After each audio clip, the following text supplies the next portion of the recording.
Olá, eu chamo-me Adília Parreira e venho-vos contar o conto Swing da Flávia Medeiros.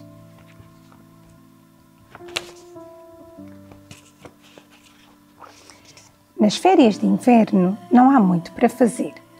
Aliás, durante todo o ano, a sensação que tenho é que nunca há muito para fazer. Nem tenho de estudar, como fazem os meus colegas.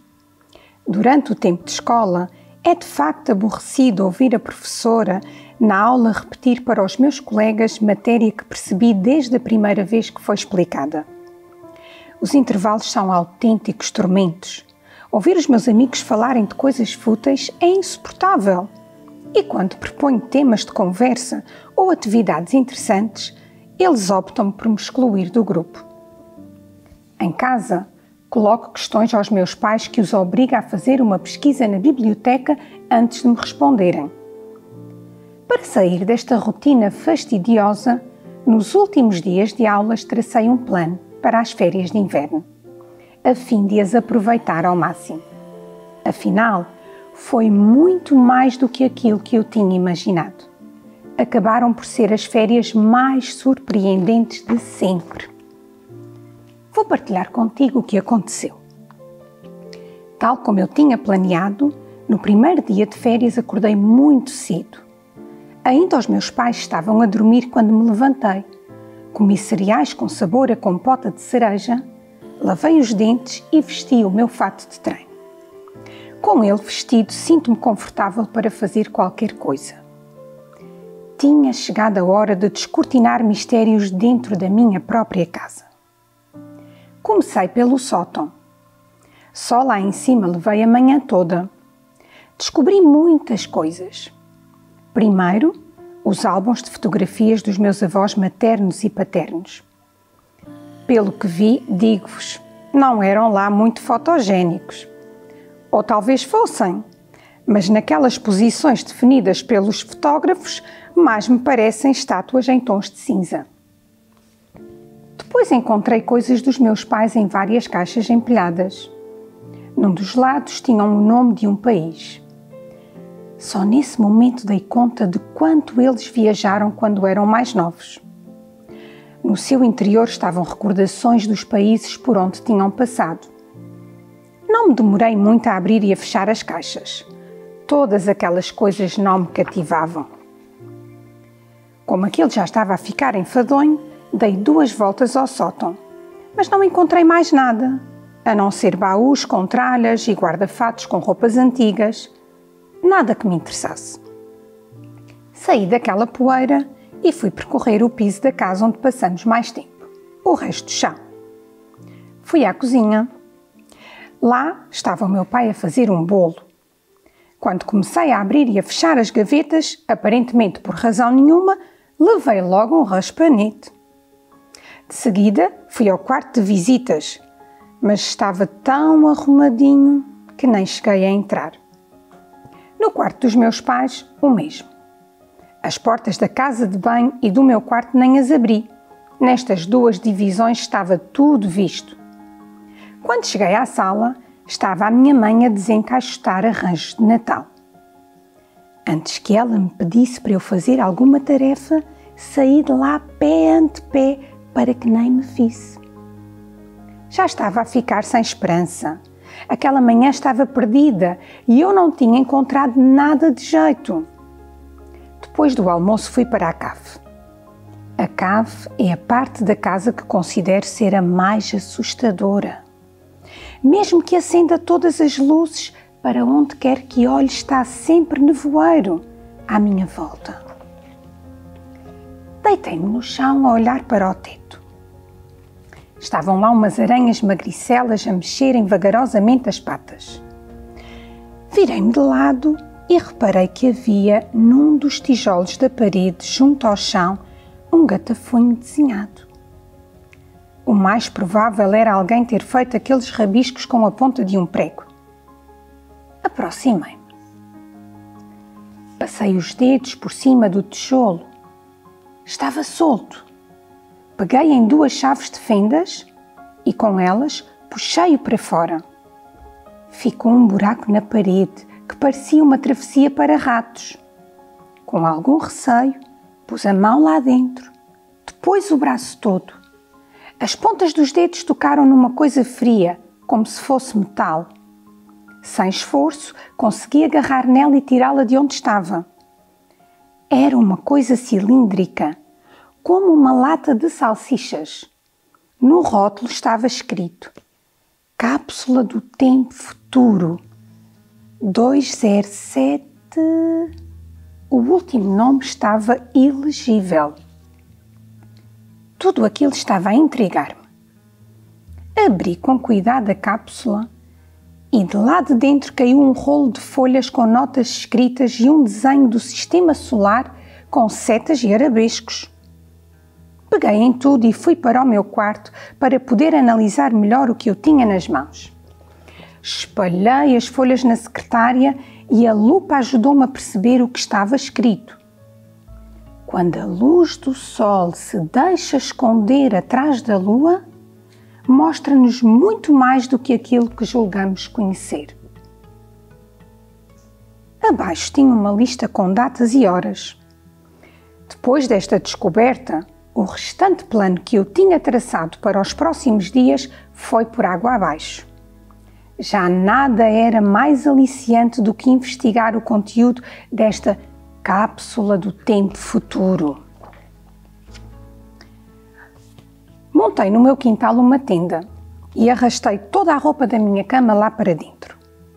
O que me preocupava era a chuva. Mesmo assim, nas 3 noites que se seguiram, não caiu um pingo de água que fosse, o que deu direito a chuvas torrenciais nos dias seguintes.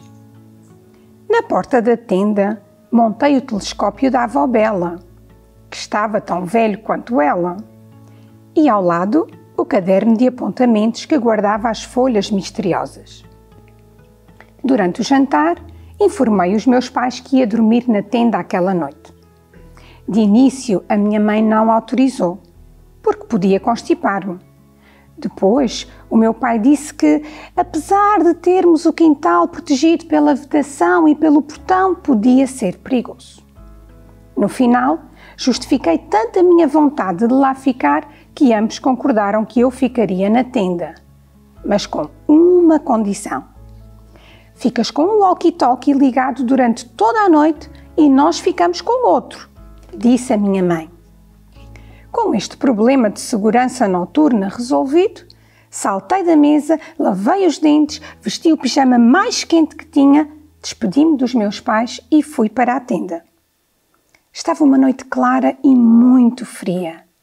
Tive de voltar a casa para ir buscar o meu casaco de esquimó. Despedi-me novamente dos meus pais e regressei à tenda. Pousei o telescópio na posição indicada nos desenhos para poder seguir as instruções que estavam nos apontamentos vindos do futuro. A certa altura, dei conta que não sabia o que procurava. Ainda assim, estava a gostar tanto daquilo que podia levar uma vida com os olhos postos no céu noturno. Passei imenso tempo a ver estrelas e mais estrelas. Depois, concentrei-me um pouco mais e vi o planeta Vênus. Só podia ser Vênus, por aquilo que os gatafunhos diziam. Demorei-me a contemplar o planeta de prata. Deve ter levado horas a olhar pelo telescópio para aquela esfera distante, silenciosa e tranquila. O olho já me doía. Tentei dormir um bocadinho. Ainda coloquei o relógio da cozinha ao lado da minha almofada para acordar dali a 1 hora. Escusado. A curiosidade de querer ver mais não me deixou pregar olho. Continuei a seguir as indicações que estavam nas folhas, até que me deparei com o planeta Marte. Visto pela lente, fiquei com a ligeira sensação que lhe conseguia tocar mesmo dali. Nessa noite, não vi mais nenhum astro, porque acabei por adormecer com o olho enterrado no telescópio. De manhã, os meus pais foram à tenda levar-me o pequeno almoço.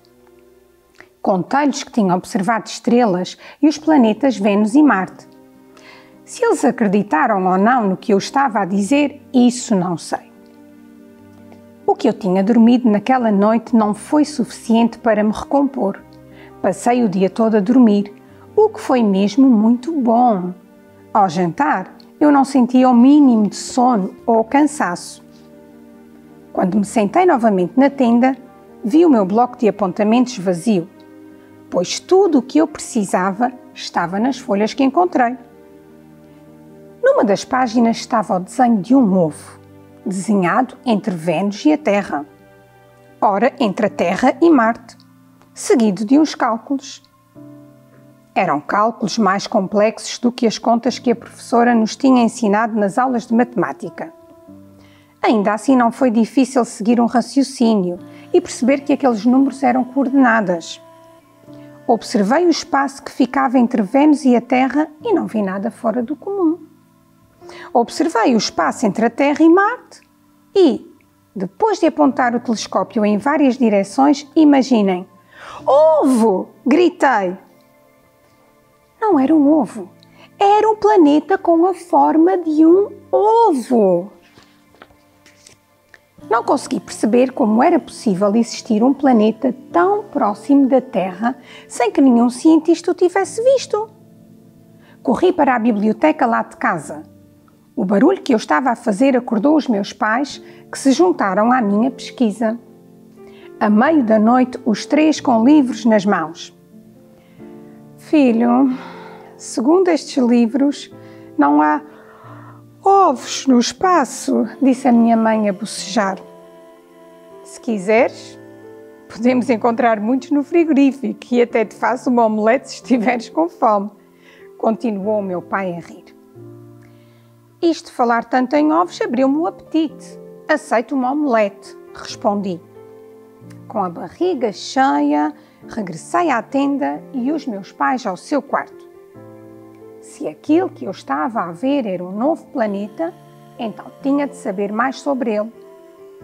Mas quando olhei novamente pelo telescópio, já lá não estava planeta oval nenhum.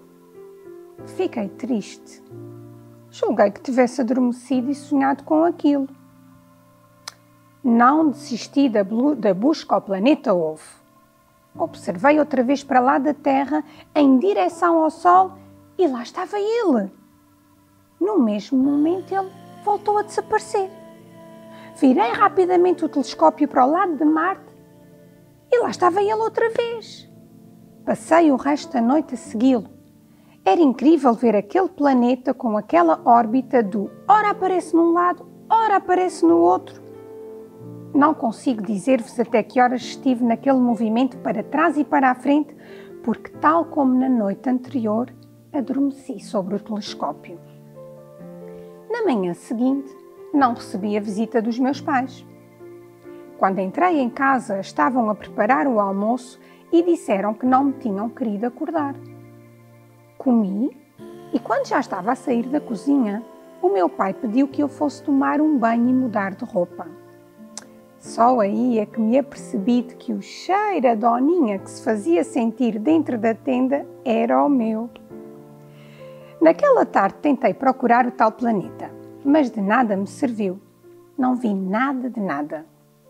Por isso, aproveitei para dormir até à hora dos morcegos acordarem.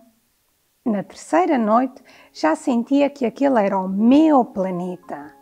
Fui buscar mais lentes de telescópio e pus-me a ver se alguma delas tinha maior alcance. Nenhuma resultou. Era tão aborrecido não conseguir ver mais e melhor. Deitei-me de barriga para cima e com a cabeça do lado de fora da tenda. Fui pondo as folhas, uma a uma, em cima da minha cara, na esperança de que aquilo me ajudasse em alguma coisa. Depois peguei na cápsula e equilibrei-a na minha testa. Algo cintilou no fundo da lata. O fundo era como a tampa de um frasco. Desatarrachava. Então, fez-se luz na minha cabeça. O fundo da lata era uma lente de telescópio. Experimentei colocá-la e servia na perfeição. Foi maravilhoso o que se seguiu. No planeta em forma de ovo havia coisinhas a mexer. O problema era que ele se movimentava tão depressa que nem dava para perceber o que era aquilo que se mexia. Era preciso arranjar uma forma de o observar nos poucos segundos em que estava parado. Voltei aos papéis. Algum gatafunho haveria de me desvendar como observar aquele planeta. Foram as horas que me encaminharam para o passo seguinte. De quarto em quarto de hora, havia um tempo diferente. Enquanto na maioria estavam registados 5 segundos, de 15 em 15 minutos estavam registados 30 segundos. Nessa noite, até fiquei com dores nas pernas de estar sempre na mesma posição à espera dos 30 segundos que chegavam de 15 em 15 minutos. Pude perceber o quão magnífico era aquele planeta. Parecia todo feito de pedras preciosas. Algo viscoso e igualmente brilhante se movimentava em torno dessas pedras preciosas como se fossem esmeraldas em estado líquido. Era inexplicavelmente belo. Pelo walkie-talkie chamei os meus pais para lhes mostrar a minha descoberta. Sonolentos, vieram ao meu encontro. O meu pai e a minha mãe ficaram simplesmente sem palavras. A partir dessa noite, levaram bastante a sério o meu passatempo. Encheram-me de perguntas. Tive de lhes contar a história desde o início, tal como vos estou a contar. O meu pai agarrou na cápsula do tempo e desceu para a cave. Recolheu 2 ou 3 ferramentas, fez um corte na lata e abriu-a, deixando-a como uma placa de alumínio retangular. Na lata estava um pequeno texto escrito com a mesma letra que estava nas folhas e que dizia: Eu sou tu. Sou cientista. Desde que descobri este planeta que me tenho dedicado à sua observação. Todavia, a idade já não me permite continuar.